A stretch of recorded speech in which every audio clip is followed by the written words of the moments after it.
প্রথম থেকেই এসআইআর নিয়ে রাজনীতি একেবারে চরমে। প্রকাশ্যে বিএলওকে হুমকি।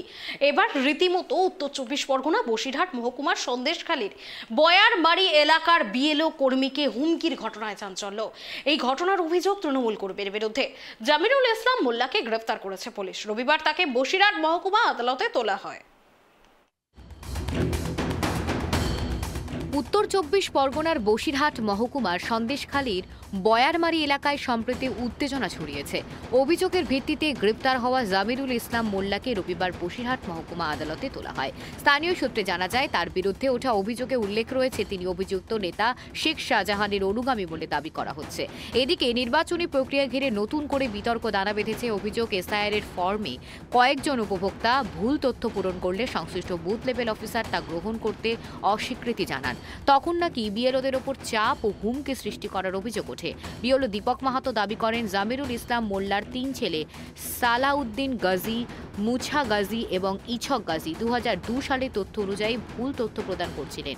সেই কারণে তিনি তাদের নাম এনুমারেশন তালিকা থেকে কেটে দেওয়ার সিদ্ধান্ত নেন বলে জানান। ঘটনাকে কেন্দ্র করে এলাকায় রাজনৈতিক উত্তেজনা বৃদ্ধি পেয়েছে। স্থানীয় প্রশাসন শান্তি বজায় রাখতে নজরদারি আরো জোরদার করেছে। তুমি আমাদের জানাওনি কেন? তুমি কাটলে কেন? তোমার তুমি কি রেহাই পাবে? ঘর বাড়ি তো সব ভাঙচুর করে তোর হাত পা কুচে দেবো আমি একদম। কেন কাটলি কেন? কাটলি কেন? কোথা থেকে কি করে সংশোধন কর, না তো তোর কালকে সকালে জয় করে দেবে, রাত্রির মধ্যে তো জয় করবা কি করে? রাত্রির মধ্যে তোর ঘর বাড়ি ভাঙচুর করে জয় করতে পারবি?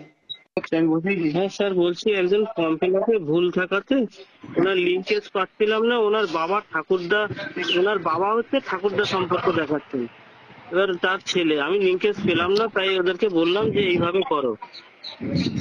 তাই সে ফর্মটা 2002 এর অংশটাই একটু ভুল থাকাতে আমি সেটা বলাতে বিডিও অফিসে আবার নতুন ফর্ম এনে তাদেরকে বাড়ি গিয়ে পৌঁছে দিলাম। এবার তাদের ফিল আপ করে আমি বললাম আসছি, আমি ফর্মটা ফিল আপ করে রাখুন। আচ্ছা, এখন এমন তো অবস্থায় ওনারা ওইটা পার্টির কোনো পদাধিকারী কারোর সঙ্গে আলোচনা করেছে, তারা আমাকে ফোন করে এই হুমকিটা দিয়েছে। পশ্চিমবঙ্গে এসআইআর নিয়ে উত্তাল রাজ্য রাজনীতি এবং অপরদিকে বিএলওদের নিয়ে শুরু হয়েছে চর্চা। কাজের চাপ বৃদ্ধির কারণে মৃত্যুর খবর উঠে আসছে। বারংবার কৃষ্ণনগর থেকে শুরু করে মালবাজার মৃত্যুর খবর উঠে এসেছে।